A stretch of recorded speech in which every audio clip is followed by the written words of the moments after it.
una escena para poder aplicar un triage de forma correcta. Total, después lo que son los protocolos podemos ir tranquilamente a aprenderlos y leerlos en los libros. Bien, cualquier pregunta o duda que haya, me paran y vamos avanzando. Suelo hablar bastante rápido, me voy a concentrar en no hacerlo, así que si ven que voy muy rápido me avisan. Esta charla siempre me gusta empezarla con esta frase porque dice: actuar es fácil, pensar es difícil y actuar según se piensa es aún más difícil. En la emergencia hay un concepto que es la preplanificación, es decir, adelantarnos a lo que puede suceder, trabajar sobre hipótesis de máxima para planificar e ir identificando de antemano los riesgos a los cuales nos podemos enfrentar para así ver de qué manera podemos mitigar dicho riesgo y trabajar dentro de un escenario un poco más seguro. Esto fue hace unos años, San Martín de los Andes, Ruta de los 7 Lagos.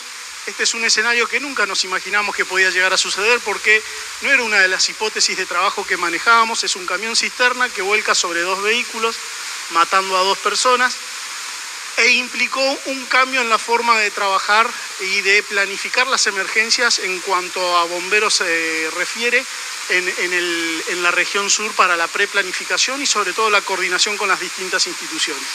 Este fue un poco el pie inicial para poder empezar a trabajar. Y básicamente esto de poder actuar según uno piensa es de lo que se trata la gestión de riesgos, ¿sí? La gestión de riesgos no es más que identificar los riesgos, reconocer las amenazas potenciales que pueden afectar nuestra operación de trabajo en el lugar, evaluar dichos riesgos analizando cuál es la probabilidad de que ocurran y el impacto de cada riesgo en particular, priorizar de todos los riesgos que yo tengo cuál es el que más probablemente pueda llegar a ocurrir y establecer un orden de prioridades para abordar dicho riesgo, y a raíz de esa identificación de los riesgos implementar medidas de control que permitan desarrollar e implementar estrategias para mitigar dicho riesgo, ¿sí? Y algo muy importante, el monitoreo y la revisión posterior. Hacer un pequeño debriefing o análisis de los distintos casos que tenemos para poder de cada uno de ellos aprender. En mis casi 22 años de bombero, la mejor enseñanza que he tenido ha sido a partir de los hallazgos de los errores que hemos cometido en las escenas. Y les aseguro, como muchas veces ha ocurrido ay, se me fue la palabra. En la residencia uno termina aprendiendo mucho más de los errores que por ahí de otras cosas. Entonces, de esto se trata el poder mitigar los riesgos en la escena, hacer una buena gestión de riesgo. Tiene que ser, de ahora en adelante, una prioridad para los equipos de emergencia que trabajan en la escena. Muchas veces los servicios de emergencia delegan o confían la seguridad en la escena en los equipos de bomberos. Pero como van a ver hacia el final de la charla, la seguridad es algo que vamos a construir entre todas las instituciones. Es un trabajo interinstitucional y transversal a todos. Cuando uno habla de riesgos en la escena, uno empieza a enumerar un montón de cosas, ¿sí? Por ejemplo, no sé, si yo les digo un incidente de tránsito, ¿qué riesgos reconocen potenciales? El mismo tránsito, derrames de combustible, ¿sí? Incendios y demás. Son todos riesgos específicos. Pero ¿qué pasa? La NIOSH, que vendría a ser como el Instituto Nacional de Seguridad y Salud Ocupacional de los Estados Unidos, se dedicó a estudiar cuáles eran las principales 5 causas de lesiones y muertes en los equipos de emergencia. No enfocarnos solamente en los riesgos micro, sino pensar en macro y decir cuáles fueron los motivos que llevaron a que ese paramédico, ese médico o ese bombero no viera el derrame de combustible y no previera que podía haber un incendio, o que no previera que había que cortar esa ruta para evitar que fuesen atropellados. Entonces, los 5 problemas principales, ¿sí?, se tratan de problemas a nivel estratégico y táctico y de mando que aparecen en las escenas de las emergencias. Y las podemos identificar como factores que contribuyen a la muerte y lesiones del personal de emergencia. Como les decía, esto es el macro. Estas son las principales 5 causas de lesiones y muertes del personal que trabaja en el prehospitalario. Y son la evaluación inadecuada de riesgo, es decir, la falta de una gestión de riesgo dentro de la empresa en la que trabajo o de la institución en la que me estoy desenvolviendo, La falta de mando en caso de incidentes. Es necesario que alguien se haga cargo de la escena. Necesitamos a alguien que dé las órdenes de lo que hay que hacer, porque si no se da el freelancing, el libre albedrío, y cada uno hace lo que quiere, y ahí es donde la escena se empieza a desordenar de a poco y es donde aumentan los riesgos de que suceda un incidente. La falta de contabilidad, esto está un poco orientado hacia lo que es bombero, de saber dónde tengo a cada uno de mi personal, pero si lo abocamos a lo que es el trabajo prehospitalario de la ambulancia, yo más que falta de contabilidad le pondría falta de conciencia situacional, de no saber qué es lo que está ocurriendo. Solemos bajarnos de la ambulancia con visión en túnel y nos enfocamos solamente en el paciente y dejamos de analizar la escena como un todo, y eso lleva a que nuestro riesgo aumente. Les decía previamente de que este trabajo o en la gestión del riesgo es un trabajo interinstitucional y no solamente se le debe delegar esa responsabilidad a una sola institución. Entonces, en lo que es el trabajo de ambulancia, más que falta de contabilidad, yo le pondría falta de conciencia situacional. Comunicaciones inadecuadas o fallan las comunicaciones, ¿sí? Es uno de los principales problemas que detecta la NIOSH como causa de lesiones de bomberos o de personal de emergencia, la falla en las comunicaciones. Si no tenemos garantizadas las comunicaciones, va a ser muy difícil poder ampliar un panorama, solicitar recurso extra o advertir a las otras instituciones de los riesgos que yo estoy detectando, y eso va a hacer que la escena se torne incontrolable. Después, más adelante, en otras diapositivas, lo vamos a poder ir viendo mejor. Y por último, y no menos importante, la falta o incumplimiento de los procedimientos operativos estándar. Y acá es donde viene lo que hablaba de la preplanificación. Si uno, como institución, hace una buena gestión de riesgo, prevé los eventos a los cuales se va a enfrentar y prevé cuáles son los riesgos potenciales de esas escenas en las que podemos trabajar, yo puedo establecer procedimientos de trabajo estándar u operativos estándar que van a tender a mitigar esos riesgos, ¿sí? La gran mayoría, me atrevo a decir, no trabajamos con protocolos. Somos bastante reacios a trabajar con protocolos en lo que es la Argentina, no solamente dentro de bomberos, sino en un montón de instituciones. He notado esta falta de cumplimiento o de desarrollo de estos procedimientos de trabajo estándar.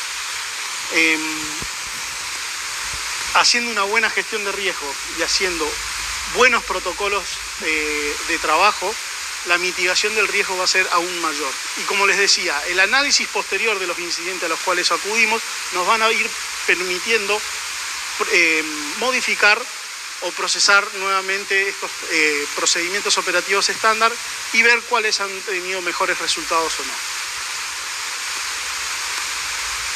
Como les digo, cuando uno no hace una evaluación adecuada de los riesgos, ¿sí?, tiende a exponerse a distintas situaciones que quizás a posterior nos van a exponer aún más a un peligro. A ver si da... No va. ¿Le podemos dar play al video por favor? Esto es un extracto de un video de un rescate, quiero que lo vean y si me pueden enumerar cuáles son los riesgos que ustedes ven y de qué manera se podrían mitigar.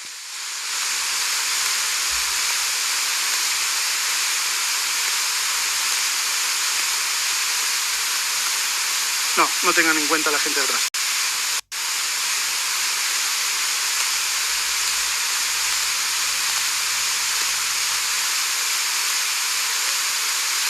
Bien, ¿sí? Es un simulacro, es un vehículo que está estable, se supone que no hay derrame de combustible y demás. Y fíjense cómo una situación de simulacro igualmente tiende a tener riesgos. Quizás no estamos acostumbrados a observar. En la extracción de ese vidrio, fíjense que se genera una nube de polvo. Ese polvo es polvo de sílice y si no estamos correctamente protegidos con un barbijo N95 que pueda llegar a filtrar esas partículas, vamos a terminar afectando al rescatista y si no protegimos al paciente antes de hacer extracción de los vidrios, al paciente también. Entonces, uno a veces esto lo pasa por alto y se centra en los riesgos más groseros, ¿sí? El derrame de combustible, que el vehículo esté estable, que el tránsito esté cortado, pero la escena está llena de riesgos y a esto nos referíamos antes con que no hay una escena 100% segura. Siempre va a haber riesgos que tenemos que buscar la forma de mitigar. Parece una pavada, ¿sí? El polvo de sílice, capaz que a la víctima no le va a pasar nada, pero si está con algún problema respiratorio y demás, termine complicando aún más su cuadro. Pero imagínense a ustedes como rescatistas que están metidos adentro del vehículo, trabajando, no en esa sola situación, sino en reiteradas situaciones iguales, a la larga van a terminar desarrollando una patología pulmonar por no haberse protegido o haber previsto ese riesgo. Vuelco del camión del regimiento San Martín de los Andes, ¿sí? Un escenario complejo, en donde teníamos terreno muy blando, fue muy difícil estabilizar ese vehículo. Fíjense el riesgo que teníamos, sí o sí necesitábamos levantar la estructura porque en 10 metros cuadrados habían 26 pacientes apretados y necesitábamos de alguna manera poder levantarlo utilizando las herramientas hidráulicas. El riesgo de esto, a ver, no tengo puntero láser, nada. Toda la carga está sobre un solo punto, eso nos llevó a posterior, en el análisis posterior de este incidente, decir, necesitamos tener más tacos para poder estabilizar mejor la estructura y evitar de que si la levantamos, pivotee. Bien, en este caso, gracias a Dios no pasó nada, pero no siempre contamos con la suerte de Dios en las emergencias, entonces en el análisis posterior llevó a que generemos mayor cantidad de tacos para poder estabilizar bien la estructura y si la levantamos y se desliza, si llega a haber otro camión del regimiento, ojalá que no, esto no nos va a ocurrir o ese riesgo no va a estar. De eso se trata el análisis posterior para desarrollar nuevamente procedimientos operativos estándar. Entonces, la seguridad es un aprendizaje continuo. Cada escena nos va a enseñar, como les decía, uno aprende muchísimo de los errores. Hagan el ejercicio de analizar situaciones después de que ocurrieron y fíjense qué se hizo bien, qué se hizo mal y qué podemos hacer para mejorar en caso de que tengamos un escenario de la misma índole. Y cuando practiquen, vayan al extremo. Siempre trabajen con la hipótesis de máxima, ¿sí?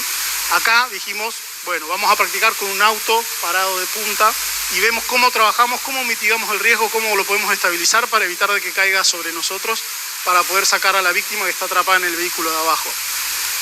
Quizás no pueda ocurrir nunca o quizás sí pueda llegar a ocurrir. Bien, esto fue en Temuco, en jurisdicción de la 5ª Compañía de Bomberos, en donde el escenario prácticamente se reproduzca de la misma manera. Bien, entonces cuando practiquen y lleven sus prácticas a la hipótesis de máxima sobre los escenarios que pueden llegar a trabajar. Este es un concepto que ya habíamos adoptado antes en unas charlas previas de seguridad en la escena, que es la cadena de supervivencia del personal de emergencias, que es básicamente desglosar, así como lo hace la cadena de la supervivencia del American Heart, el evento en distintos eslabones y ver de qué manera podemos mitigar los riesgos en cada uno de estos eslabones. Bien, la cadena de la supervivencia del personal de emergencia la establecemos con el primer eslabón, que es el pedido de auxilio, el segundo eslabón, que es el despacho de las unidades, el tercer eslabón, que es el desplazamiento hacia la escena, la llegada de la escena, que puede ser en la vía pública o dentro de un domicilio, y el traslado al centro de atención que corresponda. Vamos a analizar cada uno de estos eslabones porque en cada uno de estos podemos llevar adelante tareas que nos ayuden a mitigar los riesgos.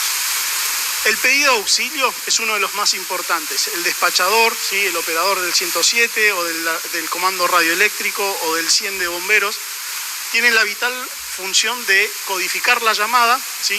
Otorgarle un número o algo si es que tenemos un protocolo, coordinar la respuesta con otras instituciones, dar instrucciones de prearribo a las unidades que se están desplazando al lugar y solicitar información relevante que nos permitan anticiparnos a lo que podemos llegar a enfrentarnos. Bien, ¿le podemos dar play a este video, por favor? Este es un video del año 2000.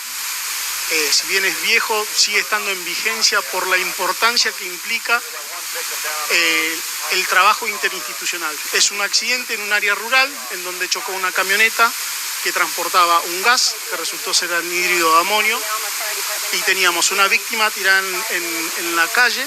Lo primero que llega es un policía en un patrullero y de que por favor se acerquen bomberos y salud. La central le avisa que salud está a 7 minutos y que bomberos está a 5 minutos del arribo. E informa a su central que se baja para abordar a la víctima.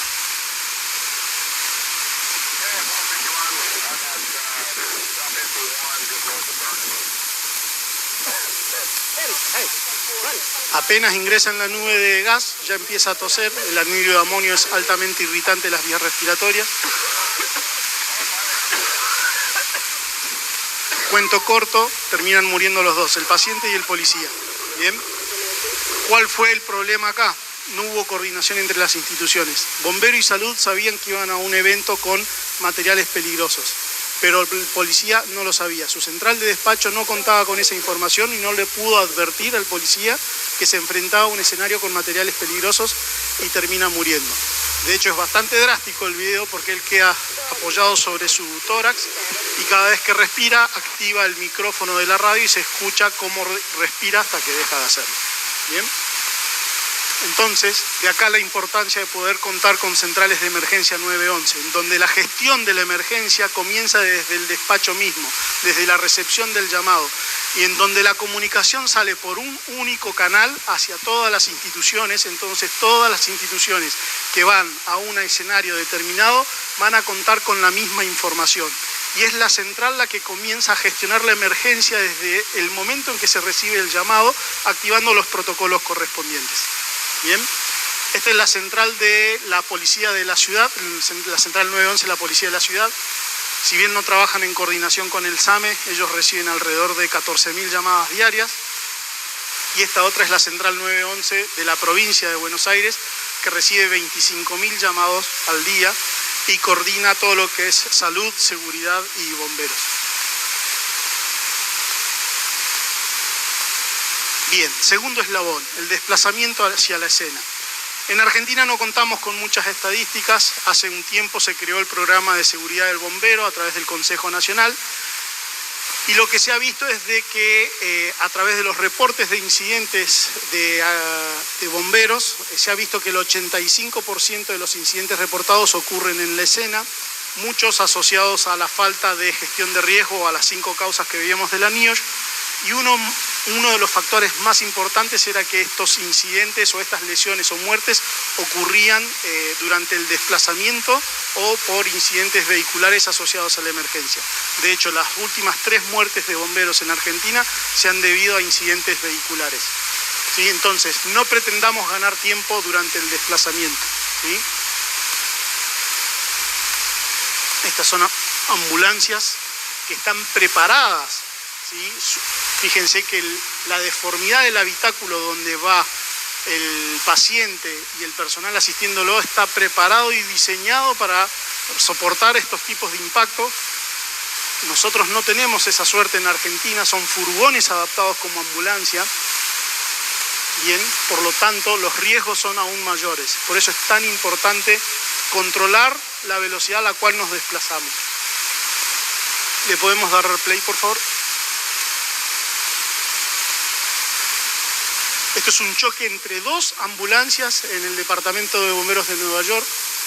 Bien.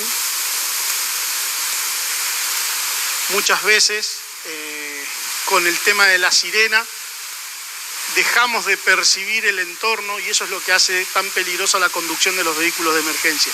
Eso, asociado a veces a la velocidad, hacen de que el riesgo sea aún mayor.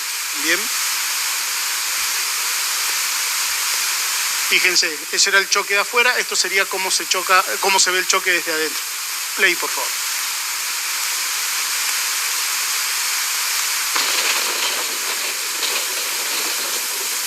Y esta fue una prueba que se hizo a mediana velocidad. El vehículo que impacta lateralmente a la ambulancia iba solamente a 30 km/h. Imagínense a una mayor velocidad y en los tipos de vehículos que solemos desplazarnos nosotros, que no están preparados para recibir ese tipo de impacto.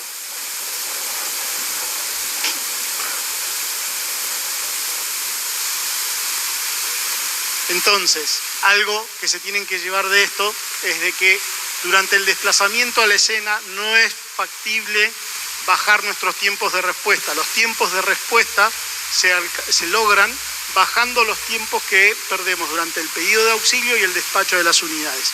Vieron que les mostraba la foto de la central de la Policía de Buenos Aires y del 911 de la provincia. Ellos en menos de un minuto tienen que estar haciendo la carta de despacho, es decir, quien atiende el teléfono está entrenado para hacer las preguntas pertinentes y poder despachar en menos de 1 minuto. No quiere decir que después siga interrogando, pero antes de 1 minuto ya están despachando a las unidades con cierto paquete de información suficiente como para que éstas se desplacen. Entonces, no ganemos tiempo mientras nos desplazamos. El tiempo de respuesta lo vamos a poder bajar si trabajamos sobre los 2 primeros eslabones, teniendo centrales de emergencia fuerte con protocolos de despacho fuertes. ¿Bien? El arribo a la escena. En el arribo a la escena tenemos lo que se llama el protocolo prepaciente, que son una serie de pasos que uno debe seguir antes de tocarlo al paciente y que tienen que ver con, primero, analizar la seguridad, hacer la gestión del riesgo en la escena, analizar la cinemática y analizar la situación, ¿sí? Vamos a ver cada uno de estos. Cuando hablamos de seguridad, la vamos a dividir en 3 aspectos. Seguridad mecánica, es decir, protegernos de cualquier objeto externo que pueda llegar a lesionarnos. Seguridad biológica, contar con todos los elementos de protección personal y evitar el contacto con fluidos.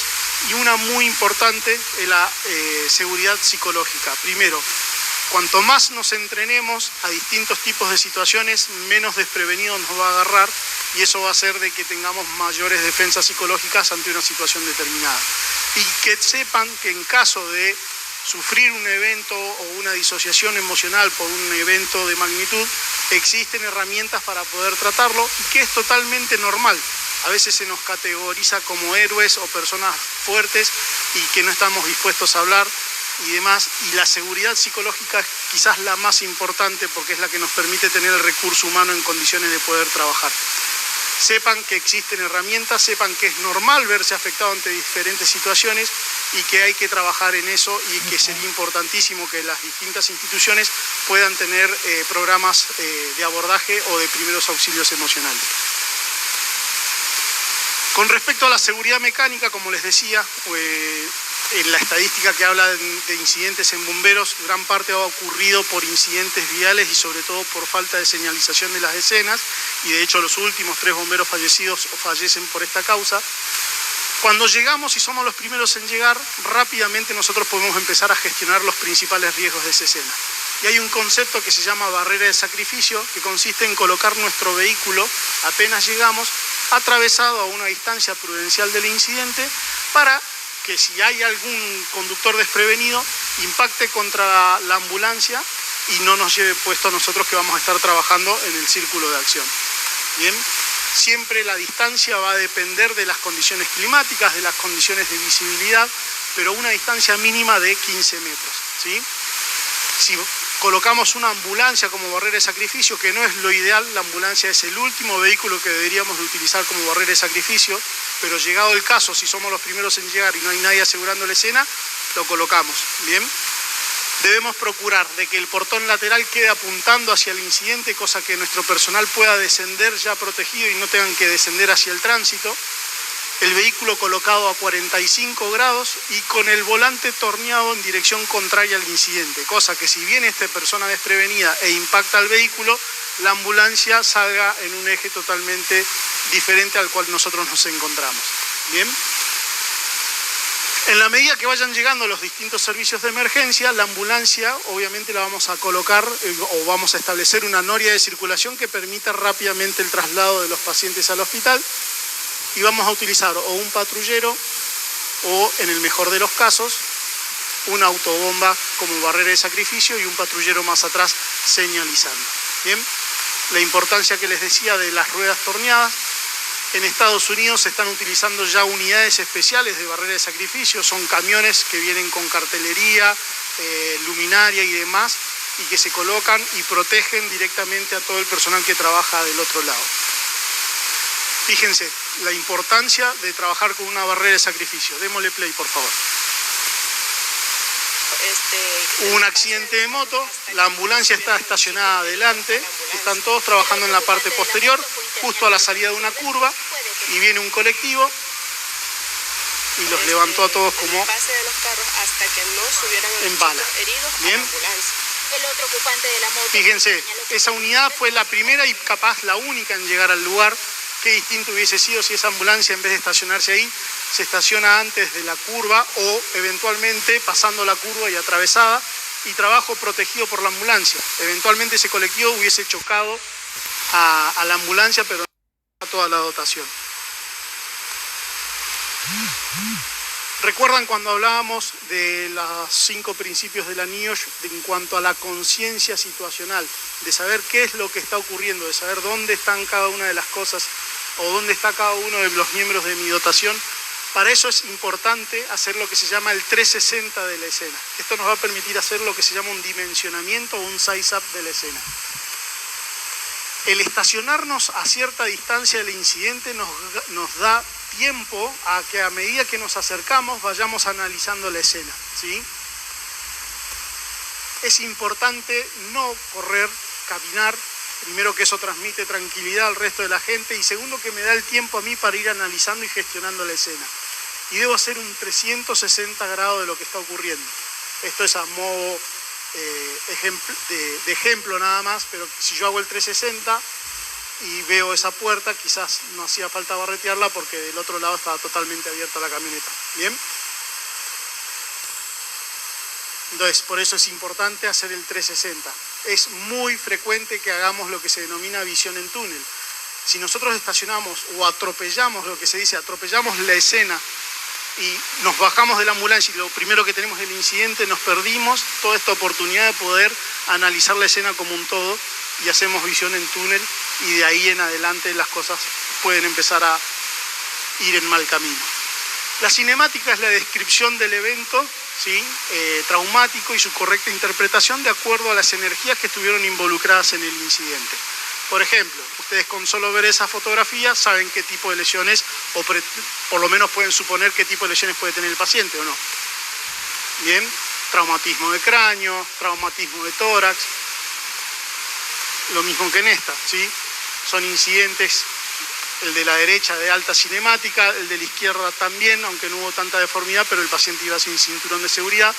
Pero fíjense que sin ver al paciente uno ya puede ir interpretando qué tipo de lesiones se va a encontrar y de qué gravedad.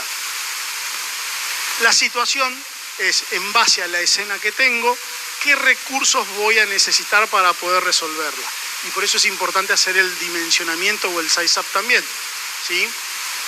Si ustedes ven esta escena, ¿sí? Esto fue la ruta de los 7 lagos, este fue el vehículo donde chocó el corredor de TC, que ahora me olvidé el nombre, ese.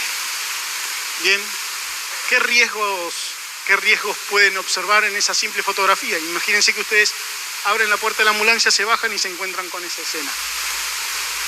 Bien, nieve, ruta congelada, por lo tanto, mi barrera de sacrificio va a tener que estar bastante más atrás porque la distancia de frenado va a ser más larga.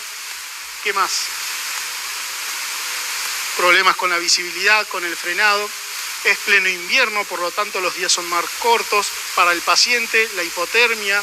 Bien, tengo un colectivo del otro lado. ¿Cuántas víctimas puedo llegar a tener? ¿Va a ser necesario hacer un triage?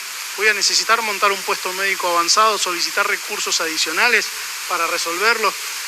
Acá están las 2 personas del frente del vehículo atrapadas. Fue necesario, obviamente, liberarlas. Pero bueno, eso es con lo que uno se refiere con situación. En base a la escena que tengo, veo qué recursos tengo en ese momento y cuáles voy a necesitar para poder resolverla. Y siempre la seguridad. Sobre todo acá en la zona en la que viven ustedes, tenemos muchísimo de esto. Estén atentos a las señaléticas, estén atentos a los incidentes con camiones, porque son una caja de Pandora. ¿Bien? Esto es metanol, ¿sí? Es un gas inflamable, tóxico para la salud. Por el centro de Neuquén pasan varios, ¿sí? Y después otra cuestión, el tema de situaciones especiales. Hay situaciones en las cuales, como por ejemplo un rescate en montaña o un incidente vehicular complejo o una estructura colapsada, en donde va a ser necesario anteponer la asistencia médica a la extracción del paciente, porque sabemos que los tiempos de extracción van a ser prolongados.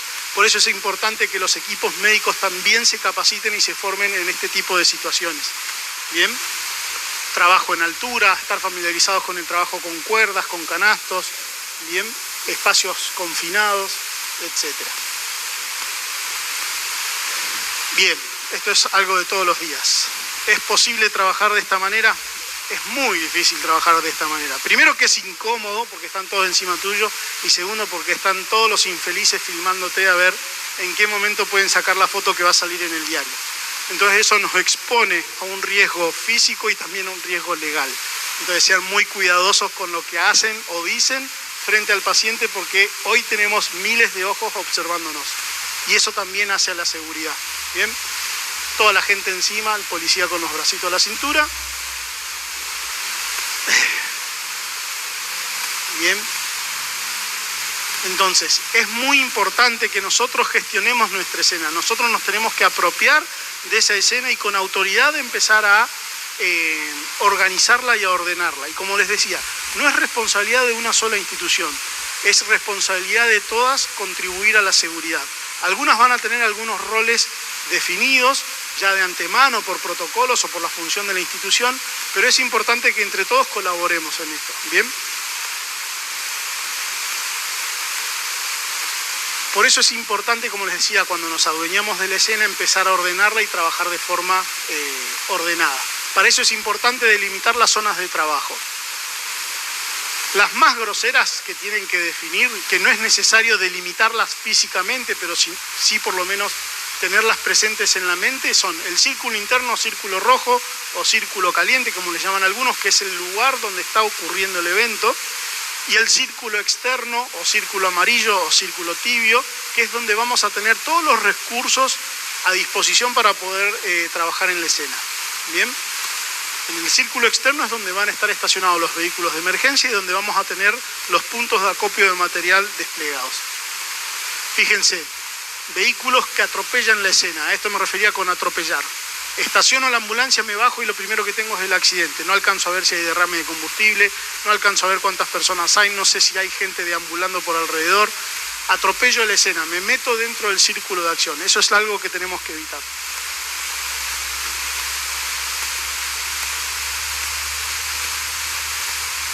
Ah, bien, lindo.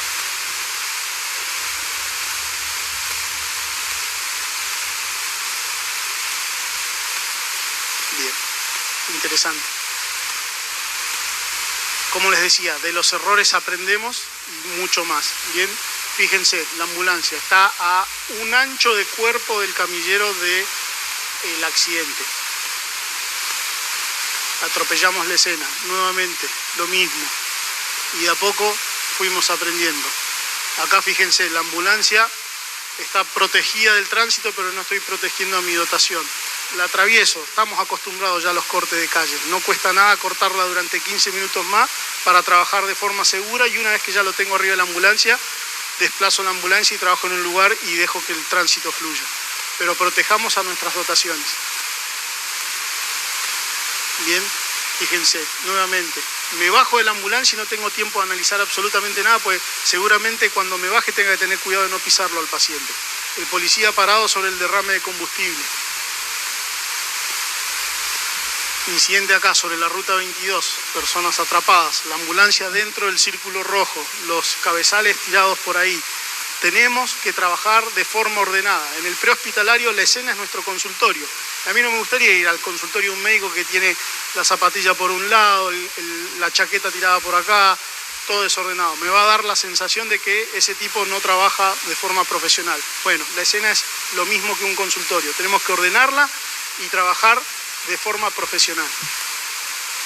Las cosas fueron mejorando, ya tenemos una barrera de sacrificio, quizás no la ideal porque el portón lateral da hacia el tránsito.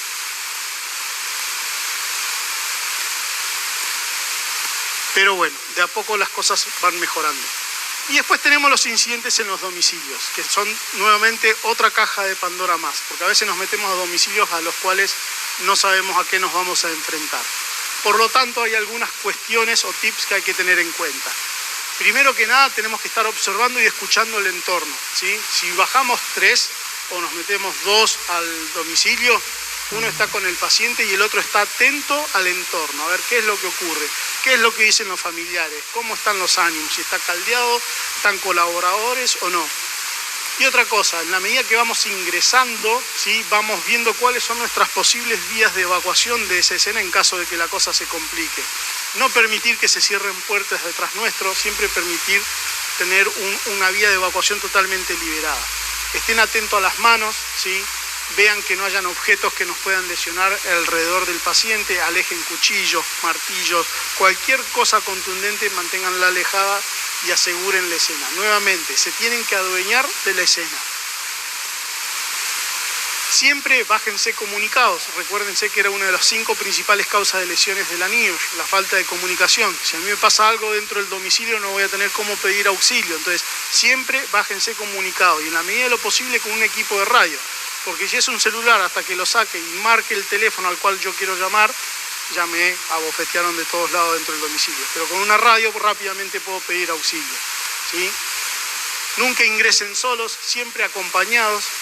Siempre tener en cuenta las vías de acceso y evacuación, no procuren quedar encerrados y nunca dejen a un compañero solo adentro de un domicilio, salvo que sea extremadamente necesario. Y como les decía, profesional ocupado, presta atención al paciente. Miembro del equipo que no está haciendo nada, presta atención al entorno y estamos atentos, ¿sí? Bueno, y con respecto a situaciones ya o a escenas más violentas, es primero y principal no involucrarnos en la escena, tratar de no estar en el lugar y no ingresar. De allí la importancia de la comunicación interinstitucional y poder establecer cuáles son zonas seguras para la zona de staging o de espera de las unidades de salud. Y si la escena se torna insegura, nos retiramos y solo nos vamos a defender en caso de que sea necesario. Por más ganas que tengan de bajarle los dientes al tipo que los está agrediendo, conténganse, ¿sí? Aprieten los dientes y relajen la mano. En conclusión, la seguridad va a ser responsabilidad de todos, no va a ser de una sola institución, es algo que vamos a generar entre todos, más allá de que cada institución tenga un rol definido. Cuidarse a uno mismo y al resto de los integrantes del equipo tiene que ser la prioridad y la premisa del equipo, del trabajo en equipo. Nunca bajar la guardia, siempre estar atento, trabajen siempre con hipótesis de máxima, sean exagerados a la hora de evaluar una escena. Piensen qué es lo peor que podría pasar y sobre eso van pensando de qué manera podemos mitigar el riesgo, ¿sí? Es importante que trabajen y se capaciten en conjunto con otras instituciones, conozcan cómo trabaja su policía, conozcan cómo trabajan sus bomberos. Bien, eso les va a permitir que el trabajo sea mucho más dinámico a la hora de ir a una situación real. Y como dijimos al principio, la seguridad es un aprendizaje constante. Tómense el tiempo de analizar las situaciones una vez que ocurrieron. Llegan a la base, se preparan unos mates y analícenla. Es un buen ejercicio y van a aprender muchísimo de eso y van a poder empezar a trabajar sobre los protocolos o procedimientos operativos estándar. Bien, ¿cómo venimos hasta acá? ¿Vengo bien? ¿Velocidad bien? Ok. Bueno. Vamos a hablar un poquito sobre la organización de la escena ante situaciones de víctimas múltiples. Como les decía, no vamos a hablar de un protocolo en particular, primero porque no han habido estudios que puedan decir este protocolo es mejor que el otro, porque solamente se han podido llevar a cabo estudios en situaciones de simulacro y no en situaciones reales. Por lo tanto, la información que hay es bastante escasa. ¿Qué les voy a sugerir? Que adapten aquel que les sea más práctico para ustedes y para su equipo, ¿sí? Tengan en cuenta que cuál es el inconveniente con las escenas con víctimas múltiples. Tarde o temprano la ayuda va a ir llegando. El tema es la primera dotación. Los primeros 3 miembros de una ambulancia o los primeros 4 o 5 miembros de una dotación de bomberos que llegan y de golpe se encuentran con una escena de víctimas múltiples. ¿Cómo empezamos a adueñarnos de esa escena y a ordenarla para todo el tren de socorro que va a venir detrás y nos va a permitir resolverla? Entonces, una de las principales funciones de la primera dotación que llega a un evento con víctimas múltiples es empezar a trabajar sobre el protocolo de las 5 S, que lo que nos van a hacer es permitir ordenar la escena y poder brindar la ayuda necesaria. La primera S es de seguridad, de safety, ¿bien? Lo que vimos previamente, barrera de sacrificio, seguridad biológica, seguridad psicológica, etc. La segunda S es el size up, es decir, yo soy el primero en llegar a la escena, necesito dimensionarla, ver qué tan grande es el cagadón para poder pedir los recursos necesarios. Tengo que hacer un 360, evaluar la situación, la cinemática, número de víctimas, qué tan grave están o no. La tercera S es send information o transmitir la información, es decir, de nada sirve que haga un dimensionamiento si no tengo a quién transmitirle después esa información y solicitar los recursos necesarios. Setup the scene sería la cuarta S, o establecer las zonas de trabajo, y acá es donde ya empezamos a ordenar la escena. Y por último, que en este protocolo utilizan el START para lo que es el triage en foco o en el círculo de acción o círculo caliente. Vamos a ver cada uno de estos. Con respecto a la seguridad, como decíamos, siempre seguridad mecánica, biológica y psicológica. Para la psicológica no hay nada mejor que la preparación y el entrenamiento, porque nos va a anticipar a un montón de situaciones que quizás podamos enfrentarnos. Bien. Quería decirles algo sobre esto. El trabajo en el incidente del camión del regimiento. Como les decía, en 10 metros cuadrados habían 26 personas atrapadas, ¿sí? Los soldados estaban justo debajo de la caja, uno apilado arriba del otro. Fue el pequeño 11 de San Martín de los Andes, no en las dimensiones de 11, pero estaban todos apilados, uno arriba del otro, como cuando chocó el tren contra la estación, ¿sí? Nadie estaba preparado para una escena como esa. Después tuvimos muchos compañeros con problemas psicológicos que requirieron de asistencia, ¿sí? Porque no estábamos preparados para algo como esto. Con respecto a empezar a trabajar sobre la seguridad de la emergencia y la utilización de los vehículos en los cuales transitamos como elementos de seguridad. Es fundamental en la medida que vamos llegando a una escena, establecer dónde vamos a estacionar. ¿Y qué es lo que nos va a definir cómo estacionamos? Básicamente, primero teniendo en cuenta la seguridad, la barrera de sacrificio, si es necesario o no, la accesibilidad que va a generar si yo coloco esa unidad estacionada en ese lugar específico, y la utilización. ¿A qué me refiero con la utilización? Por ejemplo, lo que hablábamos antes.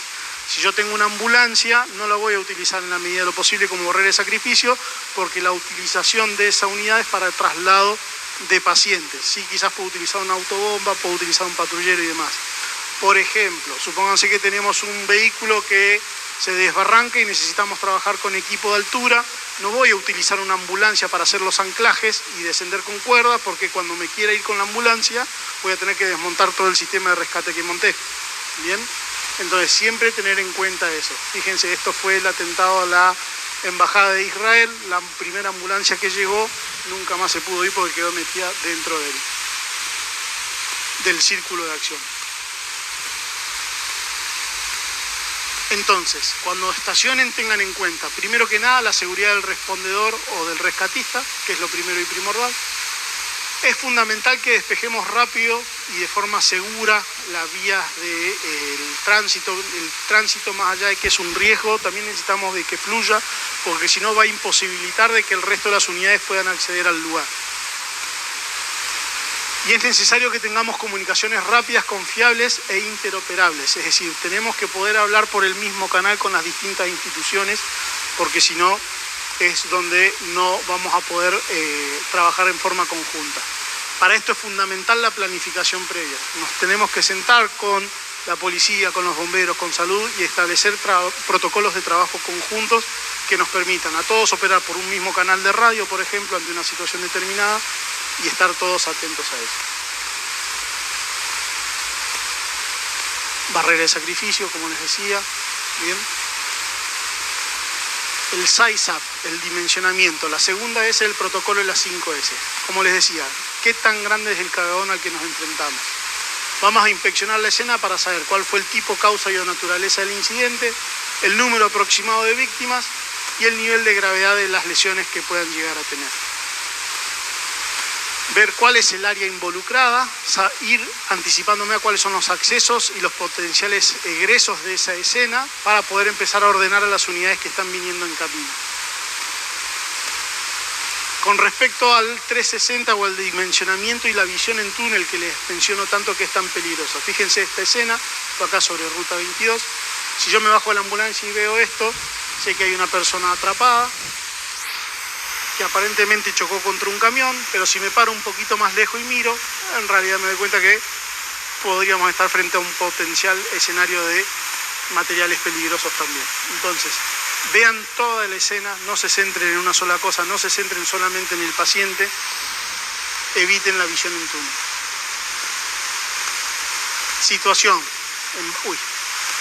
en base a la escena que tengo, ¿qué recursos voy a necesitar para poder resolverla? ¿Sí? Estimo cantidad de víctimas y demás. La tercera S, transmitir información. ¿Qué le debo transmitir yo a la central?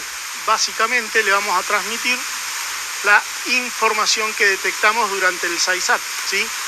Y algo fundamental que también es parte de uno de los 5 criterios de la NIOSH es establecer quién se hace cargo del comando, en este caso el cargo del comando de salud.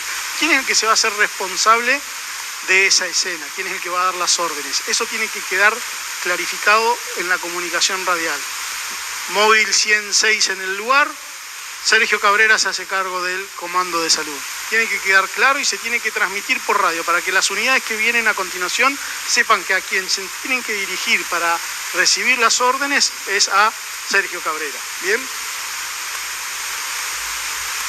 Vamos a decirle a la central, bueno, cuál es la escena que tenemos, cuál fue la cinemática, el número aproximado de víctimas y demás, y le vamos a decir cuáles van a ser los puntos de acceso y egreso a la escena. Vamos a ir estableciendo la noria de circulación de los vehículos para ir ordenando la escena.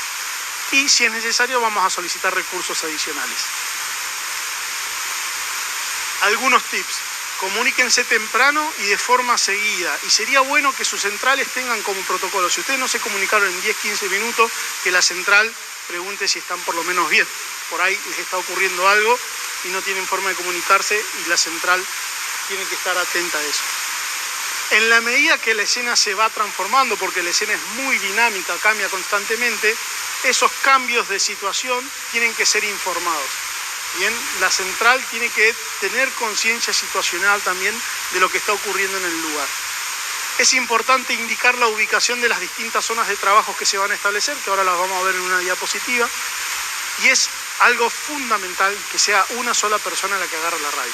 Bien, así como vamos a tener a alguien que va a hacer el comando, ¿sí? No necesariamente esa persona se tiene que hacer cargo de las comunicaciones, pero si designamos a alguien a cargo de las comunicaciones, solamente esa persona es la que se comunica. Porque si no, la central, cada vez que llame por radio, van a saltar 4 o 5 a responderle y se empieza a desordenar todo. Entonces, las comunicaciones son responsabilidad de una única persona. Delimitar zonas de trabajo. Es de buena costumbre utilizar estas lonas, en donde yo sé que si pongo la lona amarilla, van todas las herramientas de corte sobre la lona amarilla. Sobre la lona roja van a ir todos los elementos de trauma. Y así, eso lo pueden establecer cada uno como prefieran, pero es importante delimitar las zonas de trabajo. Nosotros, por ejemplo, cada vez que trabajamos sobre una víctima potencialmente atrapada, colocamos 2 o 3 tacos rectangulares en el piso, que es donde va a ir apoyada la tabla. Entonces ya sabe la gente, sin que nadie les diga nada, que si sacan al paciente del vehículo, la tabla va sobre esos 3 tacos y de esa manera voy ordenando la escena. Estas son las zonas de trabajo que vimos anteriormente, pero en un incidente con víctimas múltiples es importante tener en cuenta otras cuestiones. ¿Bien? Es importante tener en cuenta cuál va a ser la noria de circulación de las ambulancias que van a estar entrando y saliendo continuamente. Es importante establecer dónde va a estar el puesto médico avanzado, que tiene que ser un lugar lo suficientemente seguro y lo suficientemente cerca del círculo interno como para que las víctimas las traigan hacia el puesto médico. Una zona de acopio de materiales, ¿sí? Por ejemplo, si llegan 5 ambulancias, vamos a agarrar los elementos de esa ambulancia y las vamos a bajar, dígase tablas, frazadas, collares, material poroso y demás, y lo vamos a dejar en un solo lugar. Porque si yo estoy trabajando en la zona de acción y de golpe digo necesito que me traigan una tabla larga, no puedo ir ambulancia por ambulancia viendo en cuál quedó una. Yo ya tengo un parque de materiales y con solo darme vuelta miro y veo qué es lo que tengo y qué es lo que no tengo. Ok. En la medida que las escenas crecen, yo las puedo sectorizar, ¿sí? Por ejemplo, el día del camión teníamos del lado derecho trabajaba un grupo y se hacía triaje de un lado, del lado izquierdo otro grupo, pero después todas las víctimas confluían en un mismo lugar que era el punto de acopio de víctimas, ¿sí? Accidente del Albus en la ruta de los 7 lagos. Noria de circulación de las ambulancias, fíjense que no invaden la escena. El punto de acopio de víctimas estaba por detrás de las ambulancias. Las unidades de rescate estaban del otro lado para no impedir el libre tránsito de las ambulancias. Choque de colectivos en Pérez, Santa Fe. Bien. Fíjense, en la lona amarilla establecen el punto de acopio de materiales. En la medida que iban necesitando cosas, entraban y salían del colectivo y era necesario ver solamente la lona amarilla para saber si me faltaba algo o no, y lo pedían ahí. Y algo muy lindo de esa escena fue la zona de staging, que es otro concepto que se tienen que llevar. Cuando ustedes pidan recursos adicionales, no pidan que esos recursos vengan a la escena, sino que estaciónenselos a 100 o 200 metros para que no ingresen y les vayan entorpeciendo el trabajo que están realizando. Y en la medida que los van necesitando, lo van pidiendo. Entonces, fíjense, todos los vehículos correctamente estacionados, y en la medida que uno necesita una ambulancia o el recurso que le pide, lo solicita, ingresa al círculo externo, hace lo que tiene que hacer y se retira. Eso es trabajar de forma ordenada. ¿Bien? Sí, pero me pasa. Triage, propiamente dicho, como les decía, no nos vamos a detener en un protocolo específico, pero sepan que triage es clasificar. ¿Y qué vamos a evaluar y clasificar? La gravedad y la cantidad de los pacientes para poder brindar la asistencia necesaria a aquellos que tienen mayores posibilidades de sobrevida. ¿Sí? El triage nos va a poder permitir identificar rápidamente las víctimas que necesitan atención de aquellas que requieren de una evacuación inmediata. ¿Sí? Esto va a mejorar el aprovechamiento de los recursos y va a aumentar las posibilidades de sobrevida de los pacientes. Para realizar triage en foco o dentro del círculo de acción, uno de los más útiles y que está más adaptado o aceptado por las instituciones es el START, que es Simple Triage and Rapid Treatment, o triage simple y rápido tratamiento, que se basa en los puntos de la evaluación primaria. Ahí los vamos a ver. Clasifica a los pacientes en 4 categorías: aquellos que requieren de atención inmediata, los que tienen atención demorada, atención mínima y personas fallecidas. Estos colores están establecidos de forma universal. Las víctimas las podemos marcar con distintos elementos. Por ejemplo, en San Martín estamos utilizando marcadores y cintas tape de color. No tenemos las tarjetas. Pero como les decía, el START, que es un triage simple, lo que hace es evaluar los distintos puntos de la evaluación primaria del paciente, y en donde detecta de que hay un problema potencial en esa letra que estoy evaluando, lo categoriza como rojo. ¿Bien? El primer paso del START es sacarme de encima a todos los pacientes verdes. ¿Sí? Cuando tenemos una escena con muchas víctimas, lo primero que debemos hacer es todo aquel que pueda caminar, que me siga y se dirija a tal lugar, o que siga a fulanito. ¿Sí? Aquellas personas que interpretan esa orden tienen la suficiente presión para poder caminar y moverse por sus propios medios, la suficiente oxigenación para interpretar la orden simple que les estoy dando. Entonces son pacientes verdes, digamos. Me los saco de encima rápidamente y me quedan en la escena o en el círculo de acción los pacientes rojos. Bien, y en la medida que voy detectando problemas en la evaluación primaria, los categorizo como rojos. Si no respira y hago maniobra de apertura de vía aérea y empieza a respirar, tiene problemas en el A, ese paciente es rojo. Si no respira, está fallecido. No perdemos tiempo en tratar de reanimarlo. Si ventila más de 30, me está hablando de que tiene potenciales problemas en el B, entonces lo categoriza como rojo. Si no tiene pulso radial, me está hablando de potenciales problemas en la C, lo categoriza como rojo. Y si no responde a órdenes simples o tiene un estado de conciencia alterado, me habla de una potencial alteración en el D y también lo categoriza como rojo. Bien. Ahora, eso es en cuanto al triage en foco, en el lugar de acción, en donde cayó el avión, donde cayó el colectivo. ¿Cómo hacemos después para poder ir clasificando de entre todos los rojos que tenemos cuál es el más rojo furioso y cuál es el rojo más amarillento? Para eso es que existen otros triage, que es el triage avanzado. Hay uno que les sugiero que lean, que está bastante interesante, que se desarrolló en España, que se llama el META, que es el método extrahospitalario de triage avanzado, que lo que establece es poder categorizar a los rojos en rojos quirúrgicos y no quirúrgicos, y los rojos quirúrgicos van a ser aquellos que tengan prioridad de evacuación de la zona del incidente. Bien, eso es todo. ¿Preguntas? Espero no haberlos aburridos.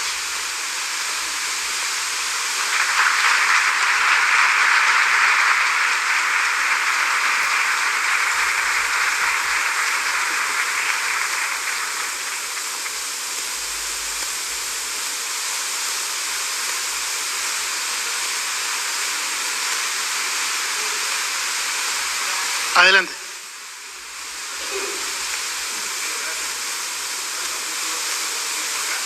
Lo mismo yo.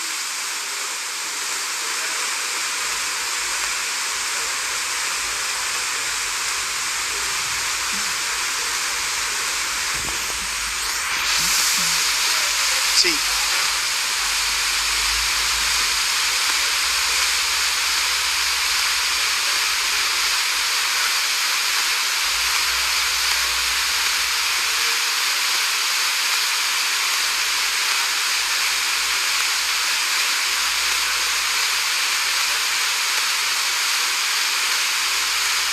Todo lo que sea seguridad no lo negociamos. Si es necesario salir del lugar por una cuestión de seguridad, lo hacemos. El concepto por el cual decimos de que la primera ambulancia que llega al lugar es la que se queda, es porque es la que pudo hacer el dimensionamiento y es la que va a empezar a armar el plan de acción para el resto de las unidades que vienen. Si vos llegaste, hiciste un dimensionamiento, transmitiste la información y te fuiste, ya se nos cae uno de los criterios de la NIOSH, que es que alguien esté a cargo. ¿Sí? La primera persona que llegó no se hizo cargo, se fue, ya todo el resto se empieza a desorganizar y empiezan a trabajar con freelancing o por su cuenta, aumentando el riesgo. La primera que llega, exactamente. Sí puede ocurrir, y esto se suele hacer, que vos, por ejemplo, quieras transmitir el mando o delegar el mando a otra persona. Pero ese delegamiento, ¿sí? esa transferencia del mando se hace en forma cara a cara, de persona a persona. Vos, por algún motivo, sos el único médico que puede ir en esa ambulancia para tratar esa patología determinada y vas a delegarle el mando a Pamela. Antes de irte, te vas a tomar unos minutos y le vas a decir, mira, Pamela, tenemos tantos pacientes rojos, tenemos 2 personas todavía que están atrapadas, están con un tiempo aproximado de liberación de 15 minutos, pim, pum, pam, listo, queda ella a cargo y tiene el panorama que vos por lo menos viste cuando llegaste.